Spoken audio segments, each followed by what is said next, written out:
Welcome to XYPN Radio, where your host Alan Moore brings you into a community of fee-only financial planners who want to profitably and successfully serve Gen X and Gen Y clients. If you're ready to get the knowledge you need from leaders in your field, learn from forward-thinking advisors, and take action on your own goals, XYPN Radio is the show for you. Here's your host. Hello, and welcome to this episode of XYPN Radio. I'm your host, Alan Moore, and I'm excited to have XYPN member Jamie Rice, founder of JQR Capital, a fee-only firm in Connecticut, on the show today.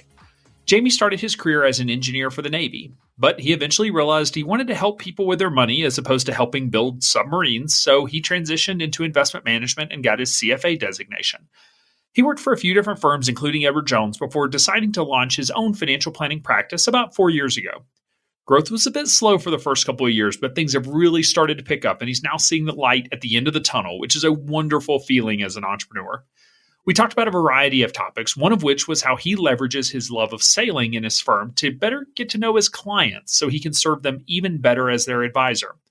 We also talked about his usage of seminar marketing, which some may cringe at the thought of, but he's really been able to help a lot of people and lay a long-term growth foundation for his business. He even does a kids' money camp, which was really interesting to learn more about. Is bookkeeping a major pain point for you? If so, you're not alone. Many financial advisors hate bookkeeping, and guess what? They're often terrible at it too. Enter the Bean team at FA Bean Counters, powered by XY Planning Network. Their free chart of accounts template will help you tackle one of the most basic but often incorrectly done bookkeeping tasks. Visit fabeancounters.com/XYPN radio to download the template and learn how to set up your chart of accounts like a pro. You can find any of the additional resources that we mentioned during the episode at xyplanningnetwork.com/199. Also, be sure to go to xyplanningnetwork.com/VIP to join our private group just for XYPN radio listeners. It's the community of advisors we've all been looking for that's there to provide support when we need it the most. Best of all, it's free. I encourage you to check it out. Again, that's xyplanningnetwork.com/VIP. Without further ado, here's my interview with Jamie. Hey, Jamie, welcome to the show. Thanks so much for being on. Hey, thank you very much, Alan. It's great to be here. So let's give listeners just sort of a quick overview of you and your practice, where you're located, number of clients, if you have sort of a niche market, and then we'll dig into the details. Sure, Alan. JQR Capital is an investment advisory and financial planning practice here in Granby, Connecticut, a small town with about 10,000 people. I usually joke that there are more goats than boats here. Goats seem to be the new dog, and I'm a sailor by hobby, and so there aren't too many boats around here. We currently have about 25 clients, picking them up about one or two per month now. We focus mainly on Generation X and Generation Y, as XY Planning typically has many advisors that focus on that sort of age group. What I cater to specifically are people who are going through some sort of transition in their life, whether they're gaining or losing a family member, gaining or losing a job, buying, selling a house, buying, selling a business, but also adventurers, people who like to get outside and do something kind of fun, maybe even kind of risky. We talked a moment ago about skiing, and I also have a sailboat that helps me get people out and see things from a different perspective. So that's sort of a little bit about my practice. I've been in business for about 4 years, just a little bit more than 4 years, and an XY Planning member for, I think, about 2 years and 2 months now. Yeah, I want to hear more about the sailboat here in a bit. So let's chat about just sort of how you came to owning your own financial planning firm. So was this your planned career path when you went to college? No, not at all. Not at all. I'm what I call a recovering engineer. I have a bachelor's and a master's in engineering. And growing up, I was always really good at math and really good with the sciences. And at one point during my engineering career, I took a look at my portfolio and how that was performing, and took a look at my government salary working for the U.S. Navy as an engineer, and said, gosh, I think there's a big difference between what I can make from my investments over my lifetime than what I can make working for the U.S. government. So that sort of flipped a switch in my head to say, perhaps I should go back to school again. Went back for an MBA and focused mostly on investments. And over the past 16 or 17 years, I've basically been supplying investment advice and financial planning and research services for various firms in the Hartford, Connecticut area. So talk to me about the decision to move away from pretty extensive and specialized training. And I know there are a lot of career changers in financial planning, and this is something that, everyone faces whenever they're thinking about changing careers, and how you sort of get past the sunk cost, of years of training and developing that expertise, and then to no longer use that, and just completely switch career paths. So how did you approach that decision and sort of think through some of that? Yeah, that's a great question. Well, part of it was that at the point of me entering business school, I had two very small kids at home. And working for the U.S. Navy had a lot of great benefits, a lot of exciting work. But at the end of the day, I thought, do I really want to be designing submarines and torpedoes that could hurt people, or be building portfolios that can help people? And so that was the way I looked at it in some respects. And I was very fortunate that the two engineering degrees I had, neither of which cost any money out of pocket really for me. I had a tuition-free undergraduate education, and my first master's at MIT, I was fully funded for the research that I was performing. So there weren't really any sunk costs monetarily. Yes, I spent about 10 to 12 years as an engineer, but I really viewed it as a step sideways for perhaps potentially many steps forward. And many people who did make that type of transition, similar to mine, end up in very quantitative investment sort of roles, which is what I had when I first came out of business school. Yeah, I appreciate that you're looking at it as, it was a step sideways, not necessarily a step backwards, which it can feel like when you're, you make that big of a step or that big of a transition. But I love your point on, transitioning into helping people. And, I think that's what so many of us, it's why we got into this profession and this side of the, came over to this side of the world, was because we just wanted to help people. And we may have been in a career that helped someone, but maybe not in the way that we were hoping to accomplish. And, ultimately wasn't the impact that we wanted to have on the world. Yeah. One particular example that just came to mind was while I was an engineer, I lived in Newport, Rhode Island, which was a great place to be, a very touristy town, lots of sailing, lots of fun things going on. But one of the PhDs that I managed, an engineer with a very thick Boston accent, once said to me, Jamie, the thing that's different about you is you actually care about people. And he said it he meant it as not a compliment, as, something holding me back, you might say. But I always remember it because partly because this guy was very funny and he had a really thick Boston accent, but he was incredibly bright too. And I just remember that thing that he said to me. So that's awesome. That was the insult. You care about people. Oh, that's awesome. So how did you make the transition then into investment management, financial planning? Did you go back to school? Did you get your CFP? Did you just sort of dive in and learn as you went? Well, when I started looking for investment jobs coming out of business school, some of the people that I was interviewing with said, well, you seem bright, you seem nice, you've obviously worked hard, but if you really want people to take you seriously, you really have to get involved in the CFA program. And like the CFP designation, the CFA program is tailored to people who want to focus on investments and help their clients invest better. And so I have not yet taken on the CFP designation. I hope to do that this summer when things typically slow down a little bit. But for me, it was a fairly natural transition to fairly technical roles with investment firms to slightly less technical, more client-facing roles with investment advisory firms. And then very recently, before starting my own business, working on, I guess you might call it the retail sales side with Edward Jones for a short period of time before opening my own firm. Gotcha. So yeah, so it sounds like that transition was pretty seamless for you. Obviously, the CFA is a monster of an education.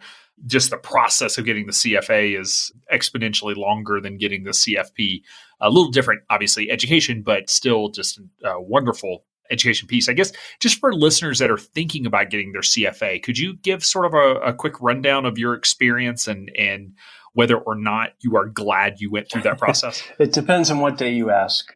It's sunny and beautiful out today, so I'm very glad I took it and went through the process. But I often joke that for people who don't know, it's a 3-test program, typically over 4 years of experience.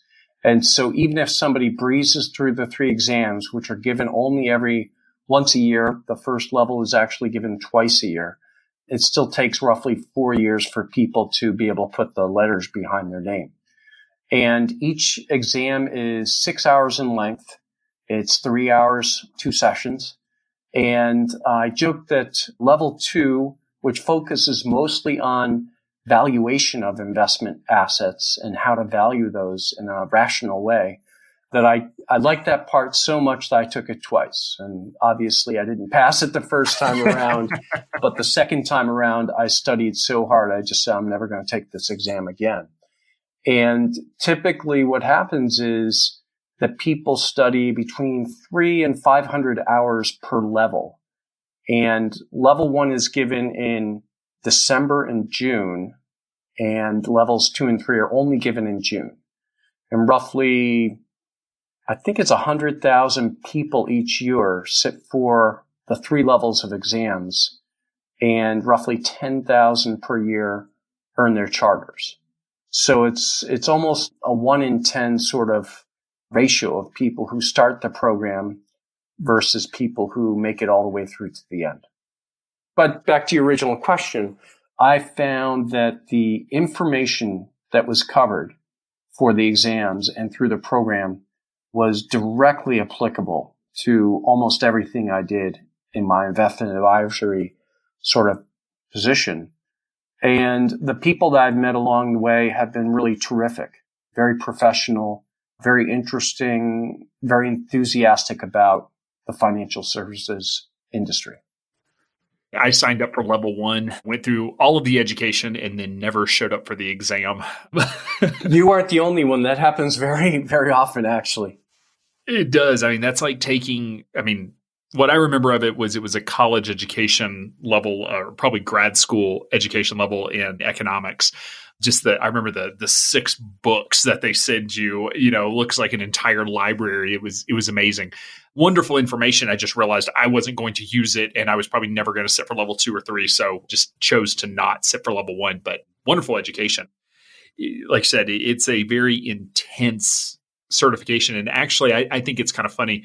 The CFA uses the statistics you just mentioned in all of their marketing of look how hard we are to get. So, you can't just buy this one off the shelf. So, yeah, talk to me real quick about just sort of the different types of roles, because it sounds like you've worked in a few different investment management firms, and you said Edward Jones before launching your own. And so just some of the different companies, different roles, and what you've learned, through that process.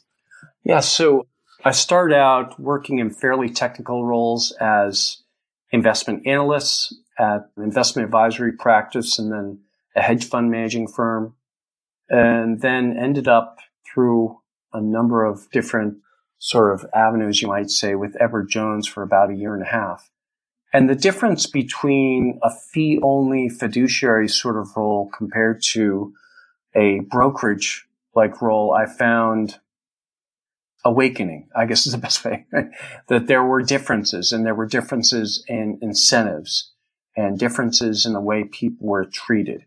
Edward Jones is obviously a very, very good firm. They've been around for almost 100 years now, I think 95 years, and they're doing something right.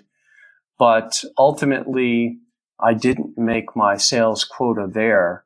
I was not comfortable selling annuities and insurance.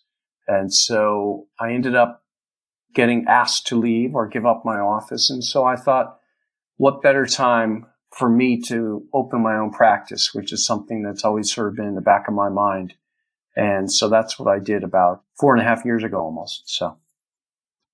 Fantastic. I will say, obviously, everyone's experience is different, and what you enjoy doing is different. And obviously, we have, nice things and not nice things to say about many companies out there. But the one thing that Edward Jones is known for, and you can agree with it or disagree with it, is they still go knock on doors. They do. They do. And, for some people, that's a very scary type of proposition. Other people aren't so worried by it. That is part of their practice, part of their training, part of the way that they develop a pool of potential clients.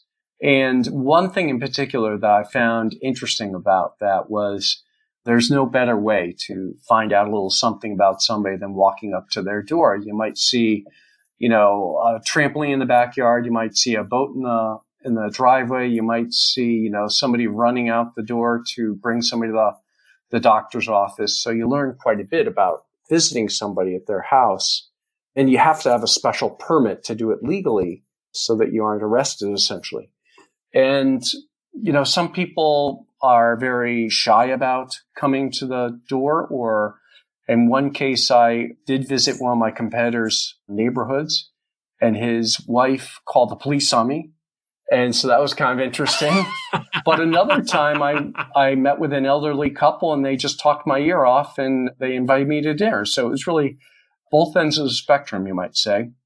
But one thing that I take out of it that I share with people to this day when I give seminars nearby is that one woman in particular, on a day like today where it was sort of a spring day, I visited her and she opened up the door. I asked her why she was, what kept her home today, if she was sick or if she was a stay-at-home mom. And she said, no, I'm retired. And I looked at her and I said, either you're keeping really great care of yourself or you're not as old as most retirees. And she smiled and thanked me for the compliment. I said, did you win the lottery or what did you do? And she said, no, I was a school teacher. And of course, I came back and said, the last time I checked, I don't think school teachers make a ton of money. What did you do? And she had this coy little smile that she shared with me. She said, I paid myself first. And I just always remember that.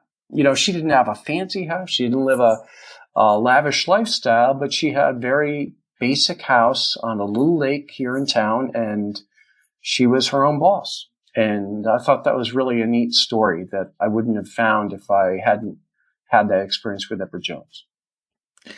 Yeah. And I will say, if you are scared of sales or you're scared of talking to people, no better way than, you just need at-bats. You just have to learn how to talk to people. And exactly that type of model, even if you go do it for 6 months or a year, just go do it. It reminds me of Robert Kiyosaki's Rich Dad, Poor Dad, which, people can have their own opinions on his methodology, but in whether he did this or not, I guess is someone may argue with as well. But in the book, he talks about that he was scared of sales, so he became a vacuum cleaner salesman until he became the best in his office, and then he quit and he went and did something else. But that was how he learned to sell. Was he got a sales position. And I wish I could tell people that, hey, yeah, come to our world, start your own financial planning firm. You'll never have to sell. But I'd be lying through my teeth because that is absolutely not true. We sell, we are selling a relationship. We're selling a service. We ultimately have to, sales is just being able to convince someone on the other side of the table that the value of what you are providing is worth their money.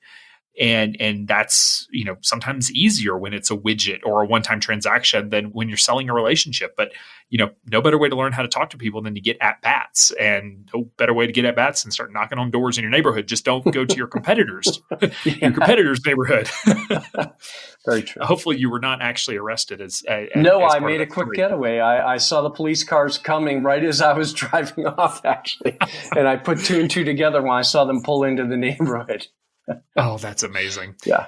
The other thing Edward Jones does is invest very heavily in local marketing. It's a really interesting strategy. I think over 50% of their money goes to like Google, like local AdWords and some of their local business stuff, which again, it's working. You may agree or disagree with the model. I don't love it. I wouldn't do it, but it doesn't make it, doesn't mean it's not wrong for everybody. So yeah. Anyway, so you transitioned out and decided to launch your own firm. So what was there a consideration of going and, getting a job at a RIA? You could have made six figures probably with your experience level and having the CFA. That's a great way to make a lot of money. So why start your own firm instead of just, taking another position that, would have provided great compensation? Yeah. So there were a few different things. Hartford as an investment community has sort of shrank in the last 10, 20, 30 years. So that's part of the challenge. And having a young family near here, I wanted to stay in this area if possible. I didn't want to go to New York or Boston. And pretty much as soon as I was shown the door to Edward Jones, probably about 6 to 8 similar types of small firms nearby extended interest or offers to me. And, at some point I said, I didn't really do well in that type of business model. I'm not sure I'd do much better with that firm or this firm. And so ultimately, I dug deep inside me and realized that my late father was an entrepreneur. He had his own accounting firm. And I remember as a kid grumbling at that our house wasn't as big as other people's, but my mother reminded me that my father was his own boss. He sold his firm for a good profit, and we were able to sail and ski every weekend of our lives pretty much. And that was pretty rare compared to some of my friends. And so knowing that that was sort of in my blood was what sort of spurred me or gave me insight into starting my own firm. But another part of it was, I thought, and this is where XY Planning Network comes into play, is that there are many people who need more help than is currently available. And whether it's the young people who are coming out of college with student debt, or people who are sort of hitting the reset button after they've been given sort of a bumpy ride down a road with their career or with their family. And those are the people who may not have, $5 million or $1 million or $100,000 to invest, but they're still people who probably need more help than the other folks who said they're, quote, all set. So that was another reason for me wanting to start my own firm. So it did have something to do as well with, wanting to be able to serve a certain type of client that, most financial planning firms aren't able to serve or are willing to serve. Yeah, exactly. There are a few different reasons we see people start businesses and really start financial planning firms and join XY. There is a very small minority of people who are just like, I love business and running a business and I want to start a business and I guess I'll do it in financial planning. We have a few of those, but who just like love business. The other reasons are, can't find a job in their area because they live in a rural area or, their hometown and there just aren't options. And, ultimately, but wanting to be able to serve a certain type of client is another very popular reason that, they're just not finding those opportunities. And whether that be with a local firm or just sort of in general. And this is just the way that they can serve that client base. So talk to me about the launch of the firm and sort of how things went. Was it pretty according to your expectations and how you thought it would go? Was it better? Was it worse? I laugh because, it's not as rosy as people think. Every once in a while, you probably, when you were running your practice, you run across people who thought, oh, you're a business owner, you run your own business, you get to fish all the time, golf all the time, you're, making loads of money by, just sitting on the park bench kind of thing. But for me, it's gone a lot slower than I expected. And it's just started to pick up very recently. But, coming from an engineering background with a world-class business education, I thought, well, this is going to be a layup, a piece of cake. And you can read all the books in the world. And I read a little bit about you and a little bit about Sophia Berra, one of the other XY Planning members, and a few other folks before taking the plunge to open my firm and how to do it and what tools to put in place and what type of, pricing structure / business model to adopt. And nothing compares to actually being out there and trying it for yourself and going through the paces of, okay, this was supposed to work, but it didn't work. Was it because I didn't do it right? Or I didn't, there were all these questions in my mind. And, I knew that it would take me about 3 to 5 years to really get my practice off the ground. And it feels like just in the past 6-8 months is when it's really started to make a turn for the better. And instead of me trying to track down prospective clients on a regular basis, they're coming to visit me and ask my opinion and, see when I'm available to meet rather than me trying to convince them to have a cup of coffee or lunch together, that type of thing. So, it's really like anything, it's a marathon, not a sprint. And so another thing that keeps me going occasionally through the rough first few years was there was a business owner, an older one nearby here. I had breakfast with him just by chance one day a few years ago. And he was trying to sell off his business, and we're talking about patents and intellectual property. And this guy smiled and sort of winked at me. He said, you don't have to be crazy to start your own business, but it helps. And I just remember him saying that, and the funny smile on his face. And there's a fair amount, I think, of blind faith of just saying, I know it's going to work. It's just a matter of time. And it almost doesn't matter what someone does, whether they, use social media a lot or network through chambers of commerce or send out lots of snail mail, whatever it is, or a combination of all the above. After a while, either we get to be good at it or people start to recognize us for that channel of communication, or, a little bit of both perhaps. And finally it starts to stick a little bit more. So how did you survive financially this several year gap? You talk about you've been in business, you said almost 4 years now, or no, just over 4 years. And you really feel like it started clicking in the last 6 to 8 months, which really does meet that sort of 3-year expectation that we try to set with newer business owners, that, you may hit it faster, but, we generally see people that 3-year mark is really when you sort of get through the, oh crap, what did I do phase of entrepreneurship. So how did you manage the financials of not having a full salary coming in, through that time? Yeah. So I was very fortunate in that part of the trigger or catalyst for me starting my own firm was my mother passed away just before Edward Jones showed me the door. And so again, it was sort of one of these, if I don't do this now, I'll never have the courage or frankly the money to get through the rough first few years and make it really work. And so that was what I did. And, I'm not swimming in money now, but, I can see the light at the end of the tunnel is getting a little closer. At least now I can see there's a light at the end of the tunnel. So was there some sort of, I guess, inheritance or savings or something like that you've been able to leverage to sort of carry you this far, or was there another source of income? I did. And, I didn't have to remortgage my home or take out a business loan or anything like that. I was self-funding. And that's, a tough pill to swallow. Again, it depends on what day you would ask whether I thought I should go back to a big firm or move to Boston, New York, or go back to engineering. But then I experienced moments like last week. I had a new couple join as clients, a husband-wife team. Well, actually, fiance and fiance team, almost to be married. And we started to talk about budgeting and their plans, their goals, whatever was important to them when we were, trying to set things up.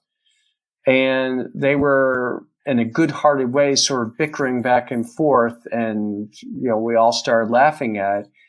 And I told them, that's why I got into this type of work, is to help people come to the table and think seriously, or maybe not so seriously, about the big challenges in front of them, and to roll up our sleeves and get some of the work done so that we can all step forward toward our future. So. Fair enough. Yeah, it's amazing the power of what we do. And, people ask, why do you, what does financial planning really mean to you? And why are you in that profession? There's so many other things out there. And it's just it's so hard to explain the power and the value of financial planning until you've been on one side of the table for that conversation and just to really see it. Cause that's where you see, it's not about building retirement plans or building a budget or life insurance analysis. It's really about helping people live their great life and leveraging their money and their resources to support whatever that is to them. Yeah. And I often think or describe to people that it isn't rocket science, that I've worked with rocket scientists before, and it's almost like a coach with a track team. And they don't have to be a great coach. They don't have to be the world's best athlete. But if they show up the track with a clipboard and a whistle, all of a sudden the team does, 16 laps around the track instead of 8. If the coach weren't there, maybe they do 8. If it were just a couple of kids, maybe they do 4 laps around the track. And just so the accountability, the structure, the mechanism of having somebody along your side, I think naturally spurs us to stick to our goals, to document our goals, and, reach for our future, that type of thing. So. Yeah, the accountability side of what we do is by far the most important and most underappreciated, because we're always looking for you paid me $2,400 and here's the $2,500 worth of value I provided you. See how worth it was. And it's like, it's hard to it's impossible to quantify the accountability side of what we do, but that's really why clients continue to engage us and why our retention rates are so high in financial planning is because once you experience it, then you see it and you worry less about quantifying the value. Yeah. And one way that I describe it too is Michaela Schifrin, the world-class or world champion skier, came to Western Mass last weekend to visit her grandmother. And one example of any type of athlete like that is that, anything, even an individual sport like skiing or golf, it's a team. There's a caddy, there's a ski coach, there's a ski tuner, there's the person who fills up your balloon or whatever it is. And so that whole structure is supporting that person who's, showing up and waving their hand and getting the medal. And that's essentially one of the arguments that I give to people who say, oh, well, I can do it myself.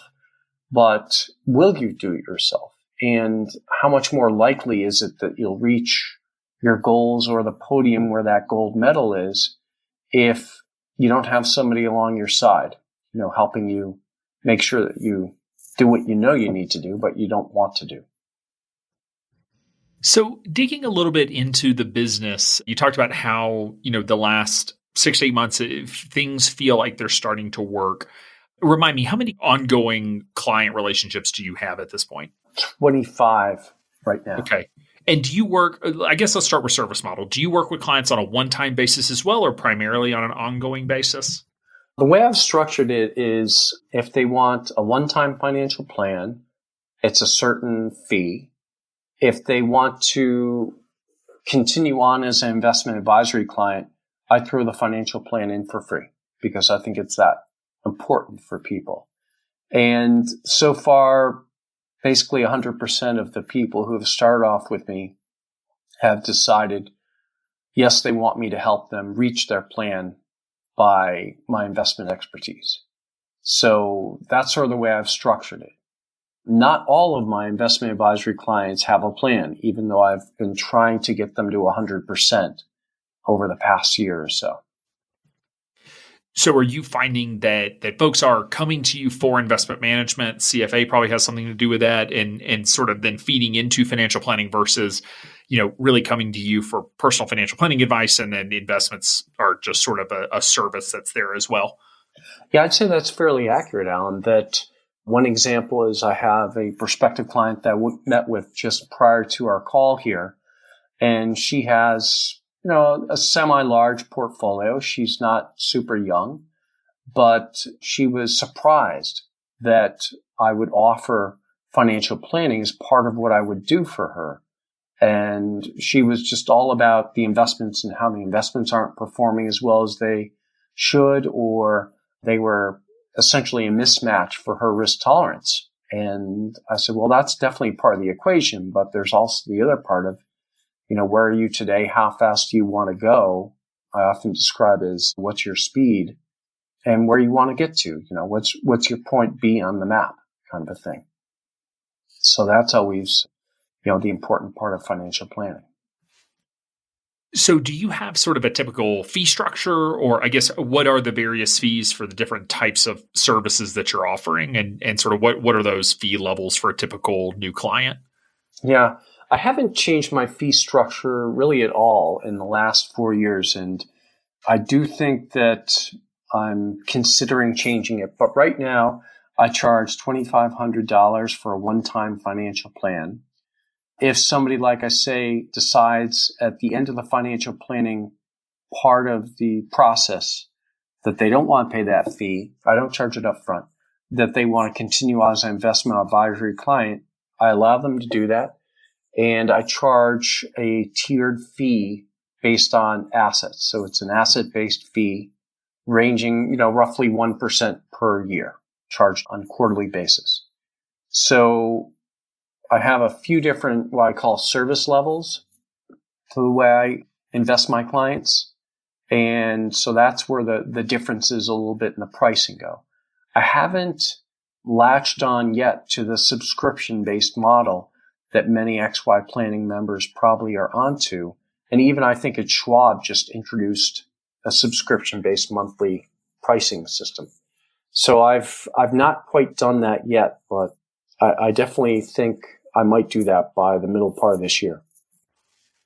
Okay. What do you feel like is driving the decision to introduce that new fee structure? Is it just clients coming in that's going to be a better fit for them, or is it that you want to be able to target a different type of client? Well, I haven't decided whether or not to grandfather in all my current clients or provide them with a survey of some type of upfront notice that I'm considering this type of change and how it might impact them. For some of my clients, they might pay a little bit less per year, but for most of them, they'll pay a lot more per year on a monthly subscription sort of basis if I price it according to what many other people are pricing things at. And as you probably have guessed or have heard from other XY Planning members, people are pretty used to paying, $100 a month for a cable bill or a cell phone bill or whatever it is. And whatever the number is that I would charge for a monthly subscription, it would probably fit into most people's budget. If they're just starting to make good money and they don't have much in savings, it could be a time for that type of model to do very well. And like I say, I just haven't pulled the trigger on it yet. I probably should, but yeah, things are ramping up for you too. It's also one of those things it's hard to start making changes right about the time things are starting to ramp. So what do you feel like has caused some of the newfound busyness that you're experiencing? Is it just that a lot of the irons, these marketing irons that you've had in the fire are starting to work? Is it just time in business? Did you discover a new way to get access to clients? Well, there are a few things. One I think is, simple as time in the business. There's that book, I think it was called The 10,000 Hour Rule or The Outliers, or one of those two titles, where after about 10,000 hours doing something, all of a sudden you feel incredibly comfortable at, and you can, recite it in your sleep, or you're the resident expert in that particular field or topic. That might be part of it.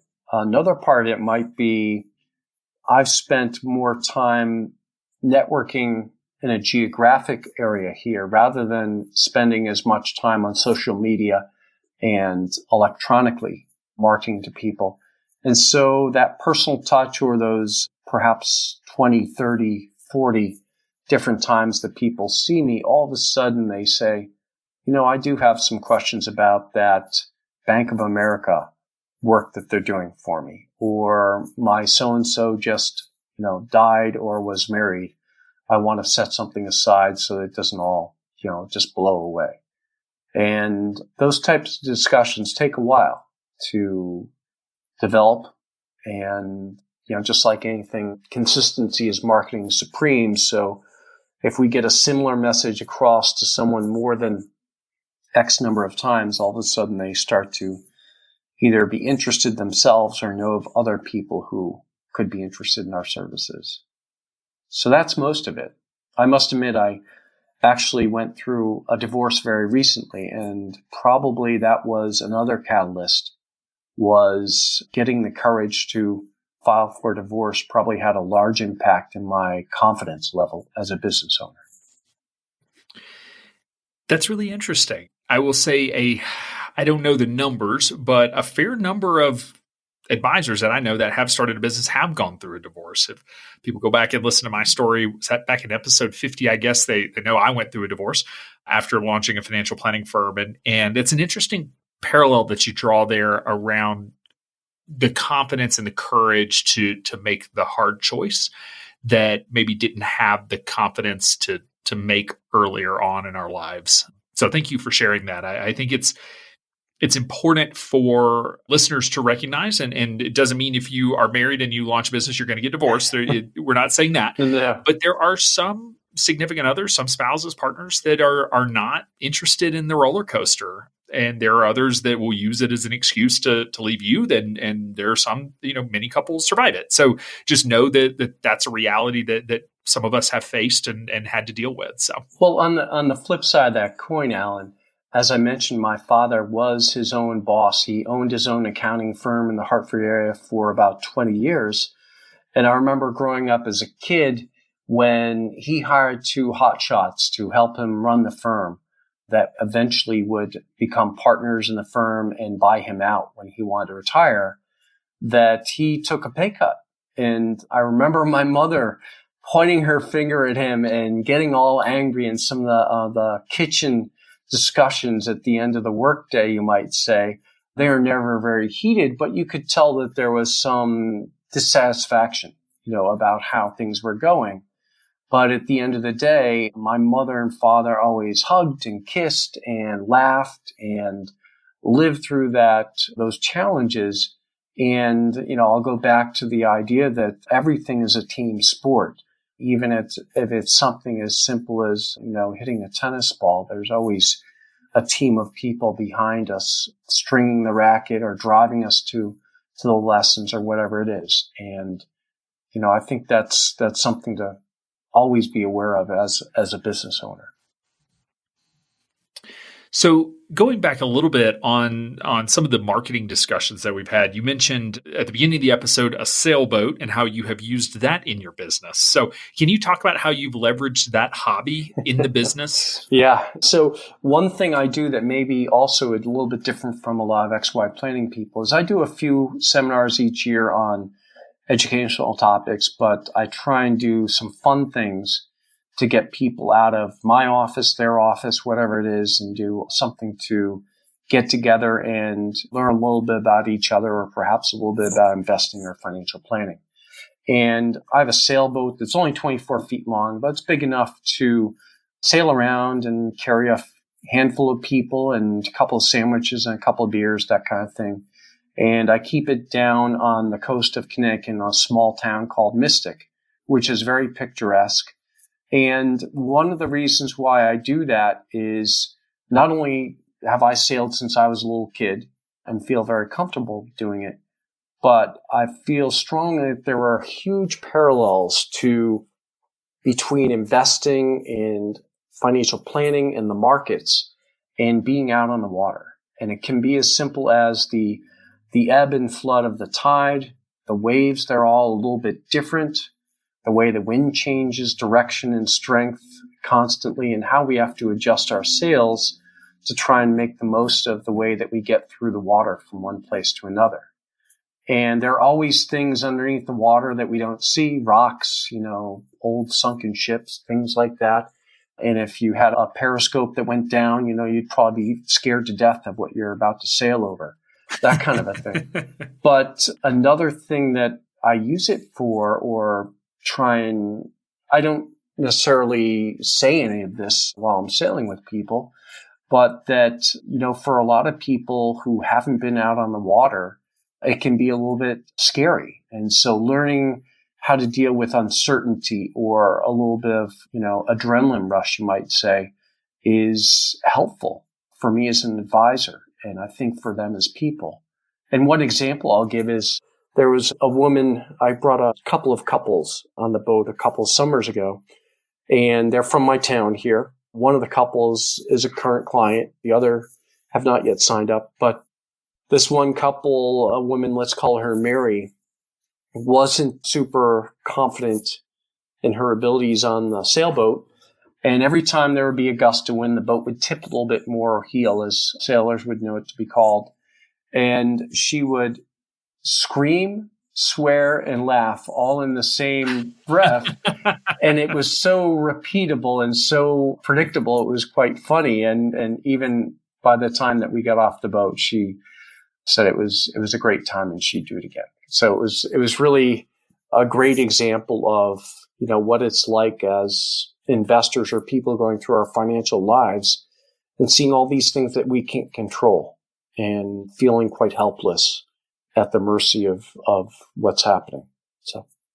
I love that because I feel like it makes you human. Yeah. When we work with professionals, whether it be financial planner, accountant, lawyer, like it's all business, but so much of financial planning is the relationship side. And it gives you the opportunity just to let your hair down and relax a little bit and get to know each other at a deeper level. And what an awesome way to be able to connect with your clients. So, for folks who sail, fantastic. If you're a golfer or a CrossFitter or you like to knit or you like wine, whatever it is, like we all have different interests, and being able to integrate those interests in with our client experience is such an amazing way to develop those deeper relationships and make it more meaningful and make it so that we can help them more. Yeah, they want to know that we'll be there for them when times get tough. And you're out in the mountains there, Alan, and you might have done this in your past, is a little bit of rock climbing, a little bit of mountain climbing. And I'll never forget one time when I was climbing this cliff for Outward Bound and made a jump from one little ledge over to this ladder, and I missed it. And thankfully, I was on belay and there was a guy up top, basically saving my life. And when I got up top, I didn't kiss him. I wanted to kiss him. I gave him a big hug. But, that type of trust is something that's hard to really gain without spending time with somebody through thick and thin, you might say. I love that. Involve your human in your business. Bring the human to business. I think that's a good thing. So you mentioned the seminars, which I think is really interesting too, because it's sort of a lost art form because it got, destroyed by annuity salesmen hawking bad products in the back closet of the room. Yeah. I guess, is there an organization that you do those through? Or I guess, one, what are the topics? And then two, how do you get the word out and actually get people to show up for something that's perceived as kind of sleazy, but is actually a really beneficial education that you're providing? Yeah, I usually keep my seminars to the fall. I do a college planning seminar, a tax planning seminar, and an estate planning seminar. What I try and do in each of those is bring a local expert in to provide some of the details and the color and answer the difficult questions. And I typically host them either at the local library, which has a very inexpensive room or two for me to rent for a couple of hours, or I've a restaurant right next door to me that just opened up an upstairs party room that's actually perfect for that. So that's another thing. Last spring, I think it was last spring, about this time, I did offer a marine navigation class that I taught myself here in the conference room at my little office building. So that was pretty good. And then in the summers, the last 2 or 3 summers, I've had a 1-week investment camp for kids. And it's only an hour and a half each day for 4 days, that kind of thing. But, it gives me a good excuse, you might say, to share some knowledge with these different people and get them introduced to who I am, what I do, and perhaps how I can help people. But, I think I've gained more out of it than the people, in the seminars, in that it helps me form my ideas and sort of document some of the stuff that I'm working on. So. Yeah, tell me about the kids camp. That sounds really interesting. So how did you end up getting into that and developing a program there? Our local library here in our town, one of the librarians I know through our tennis club. So again, not a professional avenue, more of a social avenue. And she said, you should do, a kids camp for investing. And I said, great. So I've done it 2 or 3 years in a row now. And I get kids from, I think it was age 8 to 16, which was a very large age range. Yeah, there's a big difference between an 8-year-old and a 16-year-old. Yeah, exactly. And the 16-year-olds, at least the first year that I did it, were very patient and helpful to the younger kids who were just bouncing off the walls all the time. But by using a local library, one thing that's very nice is that they do all the marketing and get the word out via their email list. And they put the ad in the newspaper, whatever it is. And so all I have to do literally is show up and smile and do my little thing. And it's been fun. And as you know, with youngsters at home, they're pretty loud. They're pretty squirmy. So what I try and do is in each of these 4 sessions that I'll do again this summer, play a little game for the first half hour or so, do a little lesson for another 20, 30 minutes, and then actually use real money to put an investment to work from the lesson that we talked about. So, I try to make it a little bit hands-on, and the kids seem to like it. And, my ears are ringing by the time I leave, but it's all good. I feel that way every day. Sometimes I have to tell my son, like, all right, we're on a 5-minute no question break. No questions. Just give me 5 minutes. It never lasts. So obviously a lot going on. You've had some changes in your personal life. The business is now starting to head the direction that you want and really getting that flywheel going. What are some of the big projects and initiatives that you're looking at over the next 12 to 18 months that you're going to be focused on? Let's see, 12 to 18 months. Sometimes that seems a long way away. Doesn't it though? I'd say the turn of this calendar year, I'll be 5 years old as a business. At that point, I'd really like to hire somebody at least part-time to help me with marketing. And by marketing, I mean a little bit better at running my social media, running my website, running my newsletter campaign, that type of thing. I do an okay job with it, but I'd really like to spend a little bit more time meeting with people and, spending more time serving people rather than working in my business, that type of thing. Yeah, no, that makes sense. What do you feel like is the goal for the business? I mean, if you're going to hire to invest in marketing, you want to grow, or at least, head that direction. I mean, no sense in marketing if you don't want to take on new clients. So what do you want the business to be when it grows up? Sort of what's your goal for it? Yeah. What I'd like to have is a handful of associates here with my firm. I've thought, as it becomes less me-centric and more of a team atmosphere, to rebrand and rename, that after, about 15, 20 years, I'm hoping to sell the business or move on to, another project, that type of thing. And so I'd say my time horizon is about, say, 15 years out, what I want JQR Capital to morph into. And, ultimately I want to use technology to better serve individual investors and small business owners who, have the needs of a modern society. Kids who are just growing up and wanting to get an early start on their investing or pay off that student debt.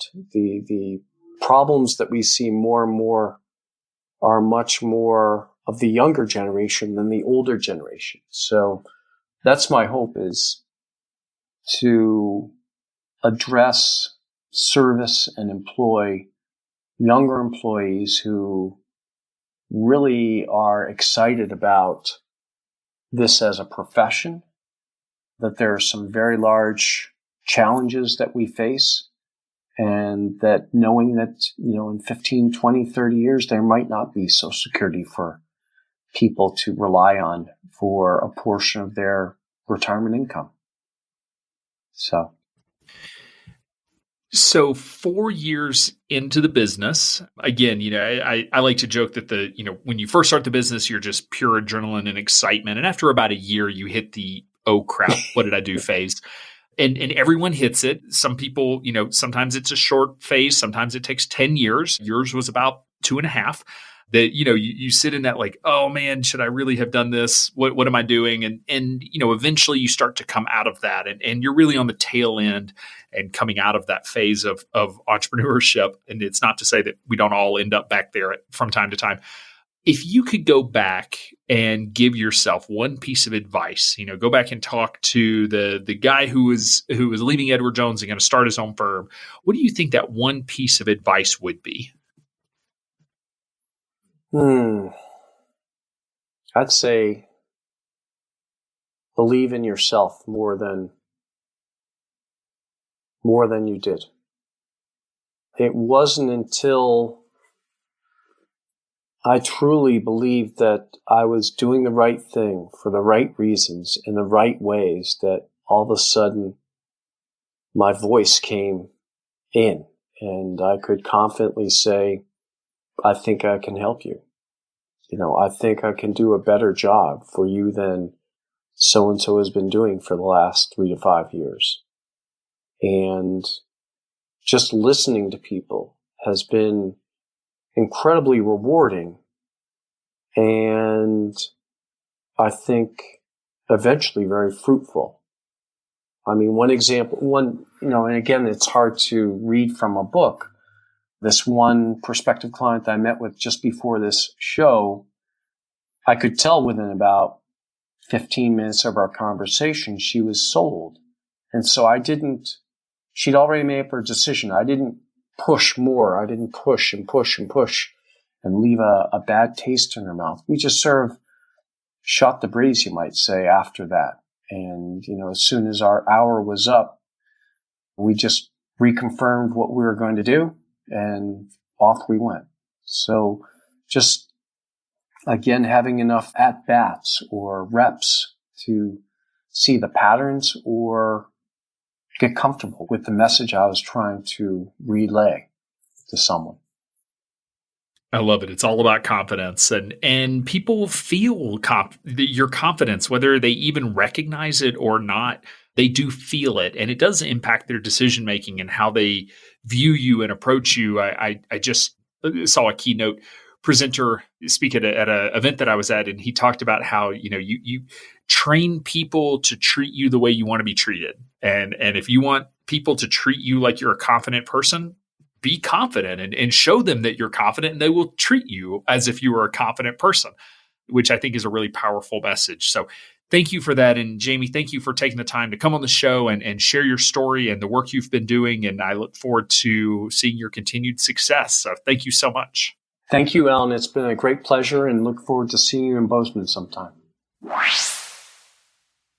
Is bookkeeping a major pain point for you? If so, you're not alone. Many financial advisors hate bookkeeping, and guess what?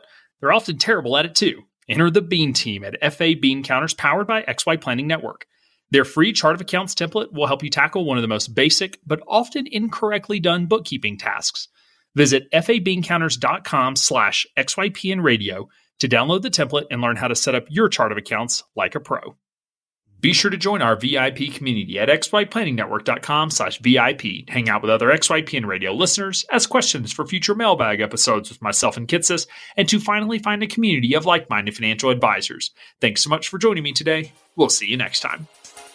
You're not alone, and you're not crazy. It's scary starting, building, and growing your own financial planning firm. And that's why we put together a free private community just for you, the Cutting Edge Financial Planner. Go to xyplanningnetwork.com/VIP or text XYPN Radio to 33344 and join a network of thousands ready to change the lives of Gen X and Gen Y clients.